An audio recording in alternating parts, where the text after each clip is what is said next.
Saya pilihkan hadis tentang yang 5 ini. Dengan 5 ini kalau kita amalkan, insya Allah Allah akan selamatkan kita dari fitnah akhir zaman ini. Yang pertama, manfaatkan waktu, kerana waktu di akhir zaman ini yataqarabuz zaman, kerana waktu semakin dekat tak terasa hilang berlalu. Maka isilah waktu ini dengan ibadah. Jangan sampai ada waktu yang kosong. Duduk sejenak kosong berselawat, Allahumma salli ala sayyidina Muhammad wa ala ali sayyidina Muhammad, Allahumma salli ala sayyidina Muhammad wa ala ali sayyidina Muhammad. Sempat-sempatkan ambil wudhu, solat duha walau 2 rakaat. Sempat-sempatkan sebelum tidur malam solat witir 3 rakaat, supaya tidur kita sentiasa dalam wudhu dan kita sempat solat witir. Andai mati kita malam itu, insya Allah mati dalam keadaan husnul khatimah.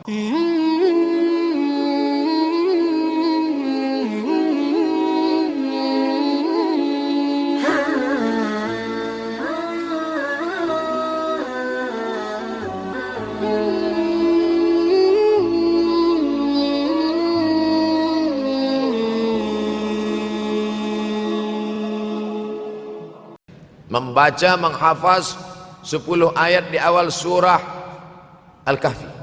Siapa yang menghafaz 10 awal ayat, hadis lain mengatakan 10 akhir, 10 awal 10 akhir, elok dua-duanya.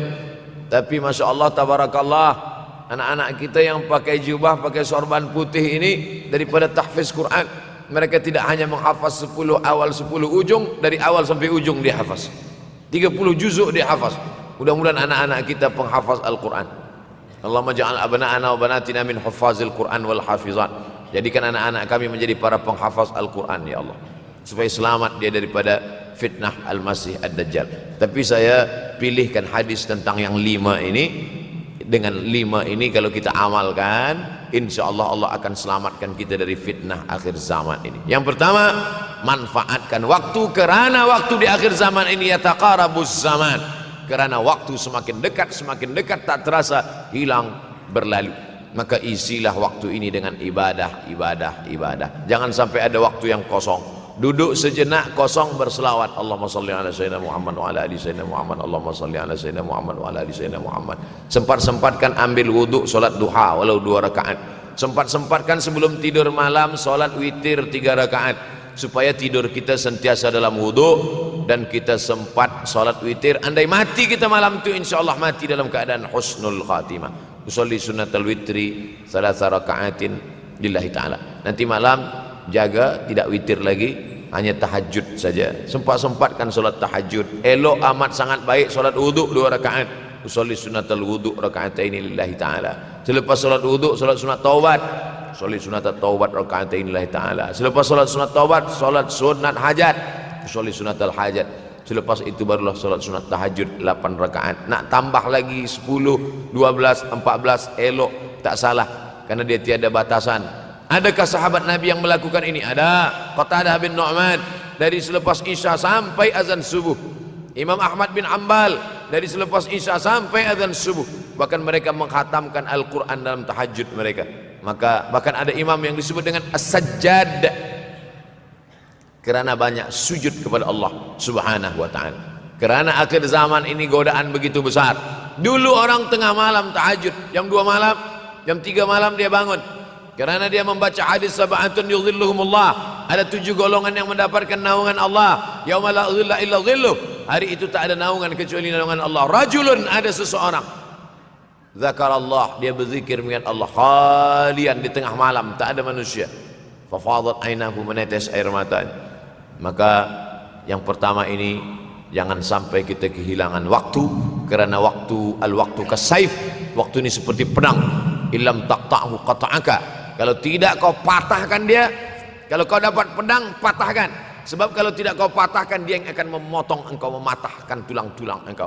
Waktu ini kalau tidak kita manfaatkan, kita akan ditanya tentang waktu, kemana saja waktu yang sudah kau pakai.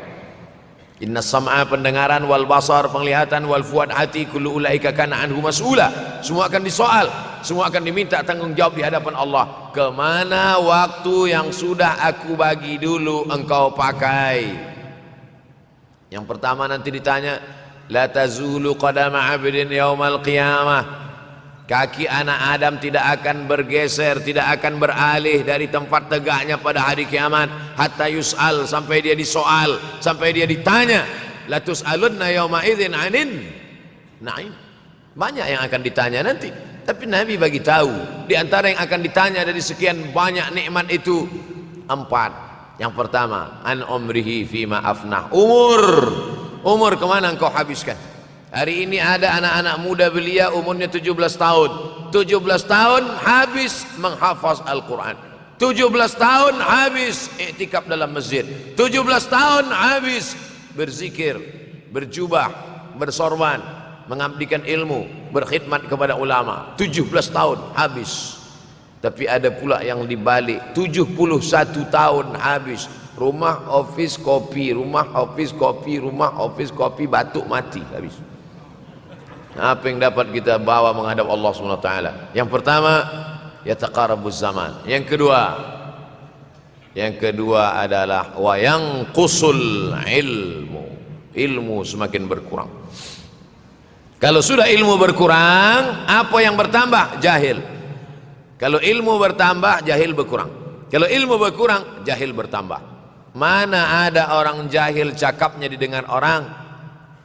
Saya dulu awal-awal membaca hadis ini, wa yanqusul ilmu berkurang, jahil bertambah.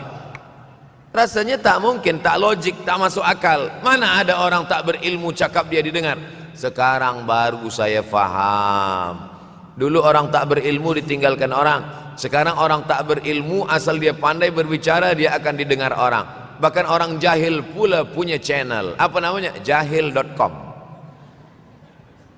Orang jahil punya channel, banyak pula follower dia daripada follower kita, banyak pula viewer dia daripada viewer kita.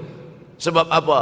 Sebab yang menyaksikan tiada berilmu, yang berbicara tiada ilmu. Oleh sebab itu maka kita galakkan menuntut ilmu di majlis-majlis ilmu. Untuk apa Abdul Somad sudah berumur 43 tahun pun masih pergi juga lagi ke Sudan belajar? Apa yang nak dicari ini? Tak lain tak bukan, mudah-mudahan kita termasuk orang yang sampai akhir hidupnya mencari ilmu, insyaAllah. Saya datang kemari bukan niat mengajarkan ilmu. Saya datang ke Malaysia tetap niatnya belajar mencari ilmu. Man salaka tariqan, siapa yang melangkahkan kaki melalui suatu jalan, yaltamisu fihi ilman, siapa yang melalui suatu jalan niatnya untuk mencari ilmu, sahalallahu lahu bihi tariqan ilal jannah, dimudahkan Allah jalannya menuju surga. Innallaha la yantazi'ul ilma intiza'an. Innallaha la yanzi'ul ilma intiza'an. Allah kalau mencabut ilmu, bukan macam mencabut pokok kayu dari tanah. La yantazi'ul ilmu intiza'an. Allah tidak mencabut ilmu macam mencabut pokok kayu dari tanah hingga ke akarnya, enggak. Lalu bagaimana ilmu ini dicabut? Biqabdil ulama. Dengan matinya ulama, maka habislah ilmu. Meninggal Imam Syafi'i, berkurang ilmu. Meninggal Imam Nawawi, berkurang ilmu. Meninggal Imam Fulan, berkurang ilmu. Maka yang hadir adalah al-juhala. Yang lebih menakutkan lagi adalah al-juhala bithawbil ulama. Orang jahil dengan pakaian ulama. Abdul Somad tidak mengatakan dirinya ulama. Saya selalunya membacakan ayat Quran, membacakan hadis Nabi, menyampaikan fatwa ulama. Tak pernah saya berteramah, bertausiah. Menurut saya, siapa saya? Siapa kita? Syafi'i manusia, saya manusia. Syafi'i boleh berfatwa, saya juga boleh berfatwa. Imam Syafi'i berfatwa Al-Quran 30 juzuk dalam kepala dia. Kita juzuk 30 pun kadang-kadang hilang. Imam Syafi'i balik dari masjid ke rumah, dia tutup telinga. Datang orang bertanya, Syafi'i, ya, kenapa engkau tutup telinga? Sebab bila aku dengar dari masjid ke rumah, semua yang aku dengar masuk tu semua aku ingat. Aku takut dia ingat di dalam, maka aku tutup. Kita yang saya sampaikan tadi pun tak ingat. Oh, Ustaz mengejek kami, enggak. Jangankan yang mendengarkan, yang bercakap pun tak ingat. Nasib baik datang orang Jepun mengingatkan kita. Nah, ini nama dia Sony. Manusia ini lupa. Oleh sebab itu maka yang kedua akhir zaman, wa yanqusul ilmu makin kurang. Maka bersyukur anak-anak yang dimasukkan ke rumah tahfiz. Kalau ada rumah tahfiz di kampung biasa, Kalau ada rumah tahfiz di desa, dusun biasa, tapi ada tahfiz di tengah kota besar Kuala Lumpur, masih ada lagi rumah tahfiz Quran. Siapa yang mewakafkan rumah tahfiz? Siapa yang memberikan beras? Siapa yang memberikan duit? Siapa yang memberikan belanja? Siapa yang mengirimkan ustaz? Masya Allah, tabarakallah. Maka ini semua mudah-mudahan kita istiqamah semuanya insyaallah. Supaya apa? Supaya lahirlah anak-anak kita yang alim, berilmu. Karena ini makin banyak orang jahil, alftau bi ghairi ilmin, memberikan tazkirah fatwa tanpa ilmu, dhalla wa adalla, dhallu wa adallu, sesat, menyesatkan. Kalau setakat sesat saja, ini sudahlah sesat, menyesatkan. Na'udzubillah. Masuk yang ketiga. Yang ketiga adalah wa yanqusul ilmu, setelah habisnya ilmu-ilmu ini semua dicabut oleh Allah Subhanahu wa taala, lalu kemudian setelah ilmu dicabut Allah Subhanahu wa taala, wa yulqas syuh, wa may yuqashuh, sin dengan hak kecil, wa may yuqashuh nafsihi fa ulaika humul muflihun. Siapa yang selamat daripada sifat syuh, itulah orang yang beruntung. Hayya 'alal falah, mari kita menuju keberuntungan, kemenangan. Siapa orang yang menang? Selamat daripada sifat syuh. Ada orang menerjemahkan syuh ini pelit, bakhil. Bakhil ada yang lebih parah daripada bakhil. Syuh. Bakhil ini, bakhil tidak ingin memberikan uangnya untuk orang lain. Itu bakhil. Dia ada uang 10 ringgit, uang itu hanya dia makan saja, dia tak mau walaupun setengah sen kepada orang lain. Itu namanya bakhil. Kalau syuh ini, duit dia simpan, duit orang pula dia makan. Nah, itu syuh. Jadi lebih parah lagi. Oleh sebab itu, kalau sudah ilmu ini dicabut, orang menjadi jahil, maka datang penyakit syuh yang ketiga. Apa itu syuh? Hubbud dunya, hubbul mal, wa tuhibbul mala hubban jamma. Engkau sayang kepada harta amat sangat sayang. Dia pegang semuanya sampai tak meleleh, tak menetes walaupun satu tetes. Akhirnya mereka inilah pendusta-pendusta agama. Ara'aital ladzi yukadzibu biddin, tahukah kamu siapa itu yang mendustakan agama? Fadzalikal ladzi yad'ul yatim, mereka itu yang membiarkan anak yatim. Wala yahuddu ala ta'amil miskin, dia tidak mempedulikan makanan orang miskin. Sebab apa? Bukan sebab tak ada harta, sebab syuh. Kenapa syuh? Sebab tak ada ilmu. Tak ada ilmu tentang akhirat. Dia pegang, dia simpan, mati, habis. Yang dia bawa hanyalah 1, 2, 3 helai kain kafan saja. Itulah mengapa Sultan Turki, Sultan Muhammad Al-Fatih, Sultan Abdul Hamid, coba tengok gambar Sultan Muhammad Al-Fatih, Sultan Abdul Hamid Turki dulu.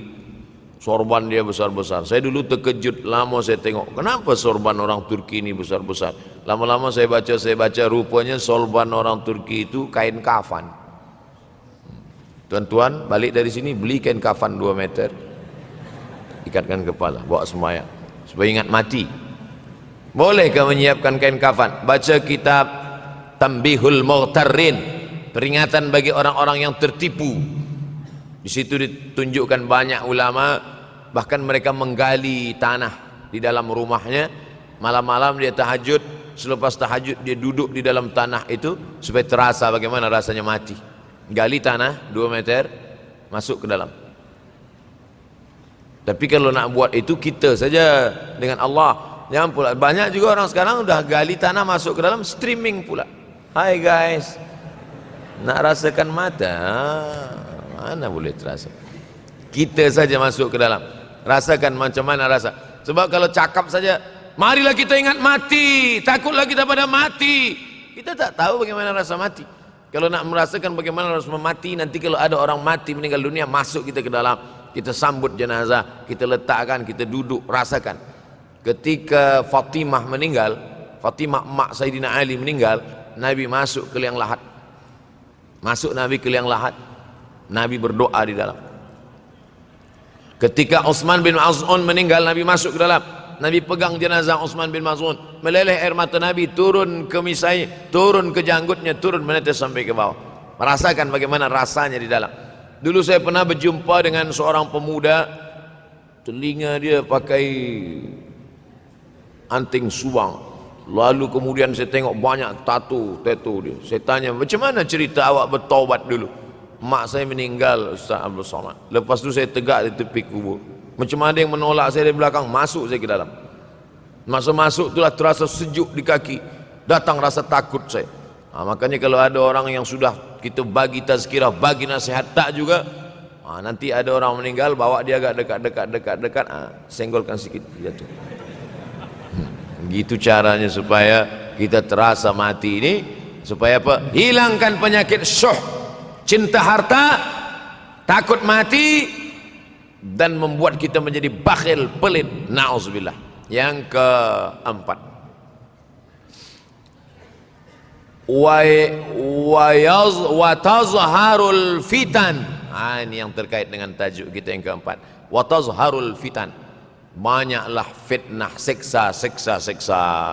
Dulu masa saya kelas 1 madrasah tahun 1990, berkumpullah kami bersama-sama dengan cikgu mengkaji masalah apa? Masalah Bosnia Herzegovina, mengamuk Slobodan Milosevic, menghancurkan umat Islam di Bosnia. Sampai ada yang meminta fatwa kepada Syekh Yusuf Al-Qardawi, bolehkah perempuan yang perempuan Bosnia yang dirogol tentara Serbia hamil, bolehkah dia menggugurkan anaknya? Kata Syekh Yusuf Qardawi, tak boleh. Maka dia biarkan saja anak itu lahir dan dia tidak dianggap berdosa karena ini sudah takdir Allah SWT. Bagaimana mereka dibunuh? Maka makin banyaklah selepas Bosnia datang pula yang terjadi di Rohingya, di Uighur. Umat Islam berkumpullah presiden-presiden negeri Islam di Kuala Lumpur. Erdogan datang, kumpul semuanya membahas bagaimana nak menolong Muslim Uighur. Rupanya umat Islam pun tak sanggup nak menolong. Apa yang boleh dilakukan di Uighur? Berdoalah umat Islam. Rupanya Allah kalau mau menolong mudah saja Allah menolong. Tidak datang rudal skat, tidak datang tentara, tidak datang senjata, cukup datang corona, selesai. Allah Subhanahu wa taala, wa makaru wa makarallah. Mereka membuat tipu daya, Allah balas dengan tipu daya yang lain. In tansurullah, kalau kau tolong, ittaqu da'watal mazlum, takutlah kamu terhadap doa orang-orang yang teraniaya. Fa innahu laisa bainahu wa bainallahi hijab, karena di antara dia dengan Allah tak ada hijab sama sekali. Wa yakthurul wa tazharul fitan, banyaklah fitnah. Yang terakhir, yang kelima, wa yakthurul haraj. Wa yakthurul haraj, banyak terjadi haraj, kata Nabi. Sahabat pun bertanya, ya Rasulullah, wa mal haraj? Apa haraj itu ya Rasulullah? Kata Nabi SAW, al haraj al qatlu. Nanti di akhir zaman itu akan banyak pembunuhan. Dulu pun banyak juga pembunuhan, tapi tak banyak sekarang. Pembunuhan di Palestina sampai sekarang tak berakhir. Pembunuhan Rohingya tak berakhir. Pembunuhan di Uighur, pembunuhan. Dulu imam-imam masjid, imam salat tarawih dulu di Masjidil Haram, Allahumma ansuril Islam wal muslimina fi Palestin. Dulu satu aja.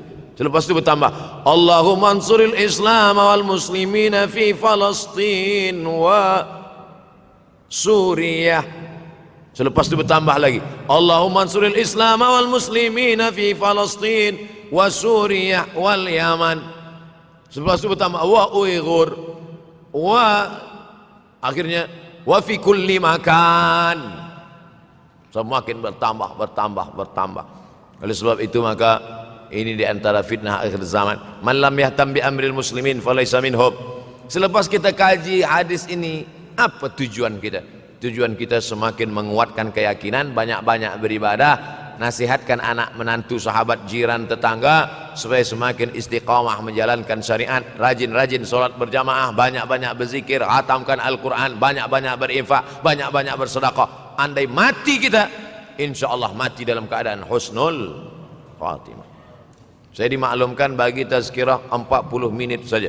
Tadi saya mulai pukul 7 kurang 10, sekarang sudah 7.32. Corruption 2 menit.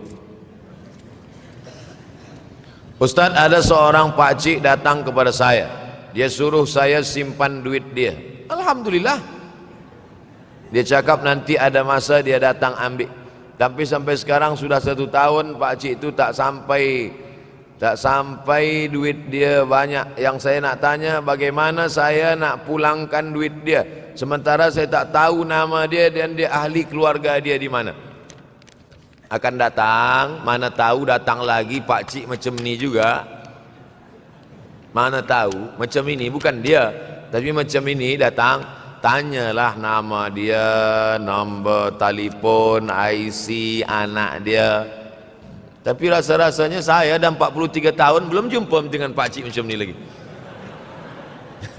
Unik ni pakcik. Sebab apa? Ini terkait dengan masalah harta. Wadi'ah. Wadi'ah adalah barang yang kita titipkan, yang kita wasiatkan, yang kita pesankan. Banyak orang masalah harta ini susah. Menguji emas dengan api, menguji manusia dengan harta, dengan uang. Disitulah baru nampak mana kawan, mana lawan kalau sudah terkait dengan benda, dengan materi, dengan harta, dengan duit, dengan uang. Oleh sebab itu maka tulis, ini barang dah jadi dah. Lalu bagaimana? Kita tak tahu dia di mana. Maka cari ahli warisnya. Ahli waris tak jumpa juga, balikkan kepada masalih ammah. Masalih ammah maknanya yang dipakai umat Islam secara umum. Masjid, hospital, anak yatim, usia emas, fakir miskin, bagikan kepada mereka.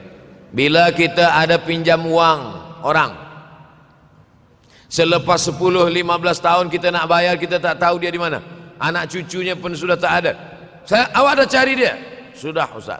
Kamu dah cari anak menantu dia? Sudah. Di mana kamu cari? Di Google. Mana dapat? Carilah ke kampung dia. Tak dapat juga, maka diberikan kepada masalih ammah. Masalih ammah, kepentingan orang banyak. Kepentingan orang banyak, masjid, hospital, anak yatim, fakir miskin, orang banyak. Bolehkah saya bagi ke tahfiz? Boleh. Sebab tahfiz juga masalih ammah, orang banyak. Saya Fulan bin Fulan. Sekarang sudah terjadi banyak tanda-tanda kiamat kecil. Apakah antara tanda-tanda kiamat besar dan amalan yang boleh? Di antara tanda kiamat besar, datangnya Al-Mahdi, datangnya Al-Masih Dajjal, turunnya Isa Al-Masih, keluarnya binatang yang berbicara kepada manusia, terbitnya matahari dari barat. Tanda-tanda besar. Kita tidak disuruh mencari-cari, menunggu-nunggu, menengok-nengok. Allah Ta'ala bagi tahu itu, Nabi bagi tahu itu supaya kita siap-siap. Kalau kita dibagi tahu kamu akan mati, Abdul Somad kamu akan mati, bukan saya nak cari-cari bila saya mati, lalu kemudian saya datang ke doktor, doktor tolong cek jantung saya, kira-kira tahun berapa saya mati. Bukan. Bila kita dibagi tahu kamu akan mati, maka yang perlu kita siapkan adalah bekal untuk mati. Begitu juga dengan kiamat ini. Dunia akan kiamat. Bukan kita cari tahu bila kiamat akan terjadi, tapi maknanya kita siapkan bahwa rumah kita yang besar akan hancur, bahwa kereta kita yang cantik akan hancur, bahwa kita pun akan hancur dimakan cacing tanah. Maka siapkanlah bekal untuk menghadap hari kiamat. Itu maknanya. Yas'alunaka 'anis sa'ati ayyana mursaha. Mereka bertanya kepadamu bila hari kiamat. Qul la ya'lamuha illahu. Yang tahu hanya Allah sahaja. Manakala Nabi sedang sampaikan tazkirah, ada seorang bertanya, ya Rasulullah, mata sa'ah, bila terjadi hari kiamat? Nabi tak ada jawab. Nabi tanya balik, ma'adatalaha. Nabi tak jawab. Ma'adatalaha, apa yang kamu siapkan untuk menyambut hari kiamat itu? Apa jawab dia? Hubbullah wa rasul, hubbullahi wa rasulih. Aku cinta kepada Allah dan Rasulullah. Kata Nabi SAW, cintamu kepada Allah dan Rasulullah SAW sudah menyelamatkanmu. Maka yang perlu dari pertanyaan jamaah kepada Nabi itu menunjukkan apa yang sudah kita siapkan untuk menghadapi hari kiamat. Ustaz Abdul Somad, saya nak bertanya, kita akan jumpa bulan Rajab dan Sya'ban. Puasa sunat apa saja yang dikerjakan di bulan Rajab dan Sya'ban?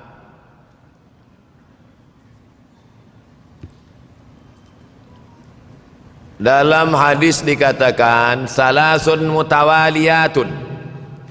Inna iddatash syuhuri 'indallahi 12 syahran fi kitabillah. Jumlah bulan ada 12, minha arba'atun hurum.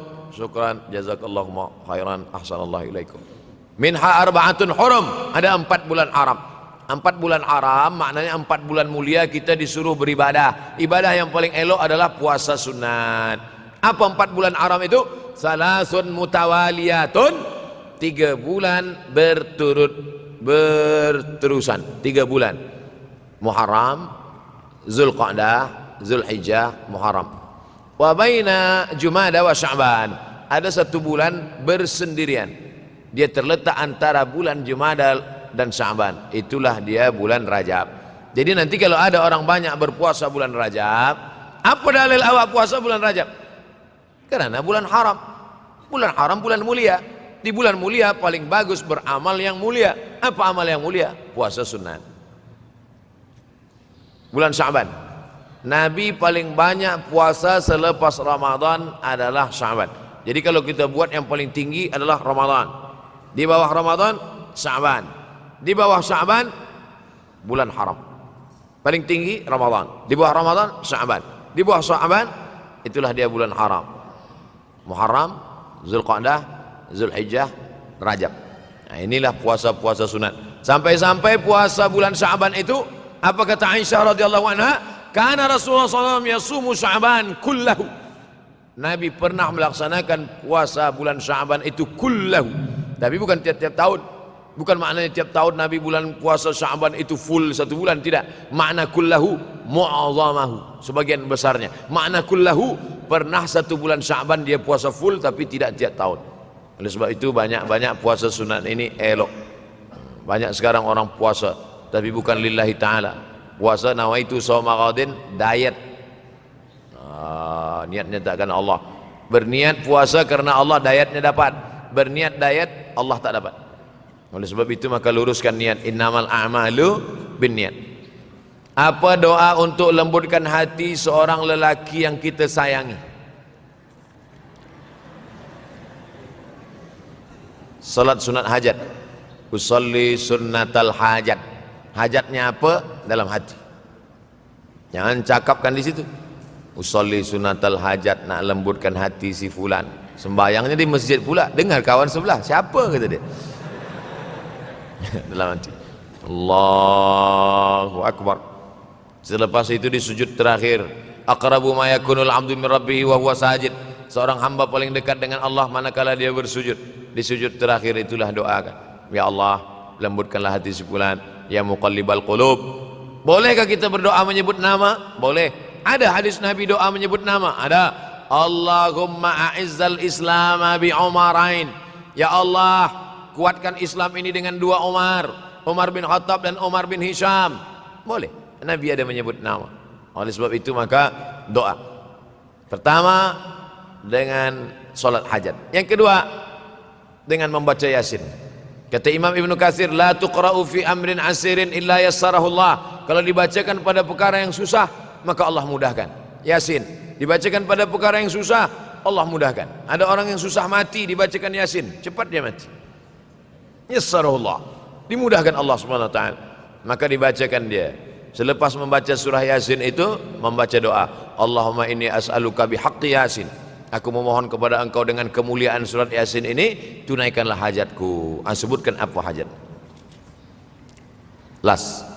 Bagaimana tanggapan Ustaz terhadap budak-budak yang dilarang dalam masjid? Budak-budak terbagi 2. Pertama budak-budak yang mumayyiz. Yang kedua budak-budak yang sabi, belum sampai mumayyiz. Mumayyiz belum akil balik, tapi boleh membezakan mana baik, mana buruk, mana makanan, mana kotoran. Yang di bawah ni sabi, 1 tahun, 2 tahun, 3 tahun, 4 tahun, itu sabi. Sabi ini tak boleh membezakan. Bila kita suruh dia diam, awal-awal kita katakan gini, diam. Dia pula bagi tahu kita. Ini tak boleh bawa ke masjid. Adapun yang sudah mumayyiz 5, 6, 7, 8, 9, 10 10, ini dibawa ke masjid. Budak-budak kecil dibuatkan sopnya di belakang. Begitu dalam fatwa Syekh Atiyah Saqar dalam fatwa Al-Azhar, lelaki khairus sufufir rijal, sebaik-baik sop lelaki di depan, selepas itu budak kecil di belakang, baru perempuan. Kenapa budak kecil ini di belakang? Dua alasan. Yang pertama, dia menjadi hijab dinding antara perempuan dengan lelaki. Yang kedua, sebab banyak budak kecil ini yang wuduknya rosak. Sebab apa? Sebab dia belum berkhitan. Maka di ujung kulfah ada najis.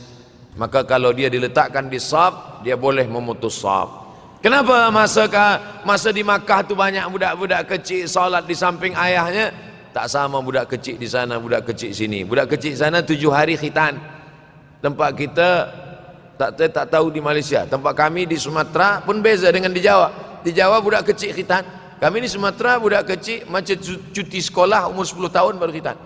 Itu pun banyak juga tak khitan. Yang lain khitan dia lari pula. Oleh sebab itu maka yang belum berkhitan itu ada najis di ujung, atau dia sudah berkhitan tapi wuduk dia tak sempurna. Oleh sebab itu budak-budak kecil dibawa ke masjid. Kalau dia sudah boleh ditegah, boleh membezakan, memayis.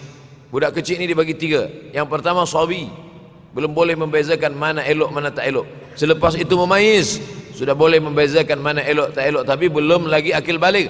Selepas itu amrat, amrat pakai dal. Amrat maknanya baru saja masuk akil balik. Kalau kita larang budak-budak ni di masjid, kalau ada budak-budak kecil masih berlari-lari, masih menjerit-jerit, bersyukurlah. Maknanya masjid kita 20 tahun akan datang masih tetap ada orang yang sholat berjamaah. Tapi kalau di masjid itu ada budak-budak lagi, yang ada tua-tua aja, alamat kapal akan tenggelam. Sekarang banyak di masjid ni isinya orang-orang yang udah diintai-intai malaikat maut aja. Nauzubillah. Alhamdulillah masjid kita semua hadir, budak-budak kecil pun hadir, pemuda-pemuda belia pun hadir. InsyaAllah 20 tahun akan datang masjid ini tetap ramai solat berjamaah. Anak saya pernah ditampar oleh seorang nenek kerana yang sedang solat dia menjerit dan menangis. Oh, mungkin nenek ini darah tinggi, maka akan datang, jangan letak dia dekat nenek-nenek. Itulah maka saya sebut tadi di belakang. Memang orang-orang tua ni kadang emosional dia tak lagi terkendali menengok. Kadang jangankan menangis, kita menyanyi pun dia tersinggung, apalagi menangis. Oleh sebab itu maka kita jaga. Ada setengah orang tua memang tak suka menengok budak kecil. Ini budak ni pergi balik, kalau tak aku mati dia sipak kata dia. Nauzubillah. Jadi manusia ini kalau sudah 7 ke bawah, 71 ke atas, memang macam-macam akhlak, akal dia sudah dicabut oleh Allah. Mudah-mudahan yang kita inginkan. Makanya ada doa supaya jangan sampai an yuradda ila ardhalil umuri. Jangan sampai aku disampaikan pada usia yang hina. Ada manusia ini usianya hina. Sebab apa usia hina? Wa man nu'ammirhu nunakkishu fil khalqi. Siapa yang kami panjangkan umurnya, kami kurangkan kejadiannya. Sudah sampai pada umur itu berkurang kejadian. Kaki berkurang, mata berkurang, telinga berkurang, dan paling mengkhawatirkan adalah akal pun berkurang. Inilah termasuk akal berkurang. Dia tanpa budak kecil itu sebenarnya umur dia sudah hampir-hampir sama macam budak kecil itu juga. Mudah-mudahan kita diselamatkan daripada usia yang hina ini insyaallah. Di akhir majlis mari kita berdoa kepada Allah supaya kita istiqamah hingga akhir zaman, akhir hayat. Ala hazihi niyah al-Fatihah. A'udzubillahi minasyaitonir rajim. Bismillahirrahmanirrahim. Alhamdulillahi rabbil alamin. Arrahmanir rahim. Maliki yaumiddin. Iyyaka na'budu wa iyyaka nasta'in. Ihdinas siratal mustaqim, siratal ladzina an'amta 'alaihim ghairil maghdubi 'alaihim waladdallin. Amin. Allahumma inna na'udzubika minal hammi wal hazan. Selamatkan kami dari susah hati dan kesulitan. Wa minal ajzi wal kasal. Selamatkan kami dari sifat malas dan lemah. Wal jubni wal bukhul. Selamatkan kami dari sifat penakut dan bakhil. Wa dala'id daini wa ghalabatir rijal. Selamatkan kami dari dililit hutang dan dikuasai orang lain. Allahumma inna na'udzubika min ilmin la yanfa'. Selamatkan kami dari ilmu yang tak bermanfaat. Wa min qalbin la yakhsha'. Jauhkan kami dari hati yang tak takut dan tak khusyuk. Wa min nafsin la tasma'. Jauhkan kami dari nafsu yang tak pernah kenyang. Wa min du'ain la yusma'. Selamatkan kami dari doa yang tak dikabulkan. Allahumma inna na'udzubika min azabil qabri, selamatkan kami dari azab kubur, wa min azabi jahannam, selamatkan kami dari azab jahannam, wa min fitnatil mahya wal mamat, selamatkan kami dari fitnah hidup dan mati, wa min syarri fitnatil masiihid dajjal, selamatkan kami dari fitnah al-masih ad-dajjal. Allahumma tahhir qulubana, sucikan hati kami. Allahumma ja'alna minat tawabin, jadikan kami orang yang bertaubat. Waj'alna minal mutatahhirin, jadikan kami orang yang mensucikan hati. Waj'alna min ibadikas salihin, jadikan kami hamba-hambamu yang saleh. Rabbana la tuzigh qulubana, jangan kau palingkan hati kami ba'da idh hadaitana, setelah engkau berikan hidayah kepada kami. Allahumma dzakkirna minhu ma nasina, buat hati kami ini ingat, jangan sampai lalai kepadamu ya Allah. Ya muqallibal qulub, wa engkau yang membalikkan hati, sabbit qulubana, kokohkan hati kami ala dinik wa ala ta'atik, dalam agamamu, dalam ketaatan kepadamu. Allahumma tsabbitna ala al-imani wal islam, kokohkan kami dalam iman dan Islam.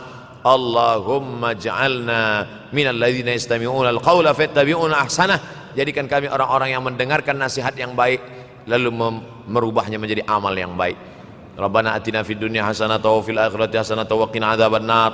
Wa sallallahu ala sayyidina wa maulana Muhammad wa ala alihi wa sahbihi wa sallam. Walhamdulillahi rabbil alamin.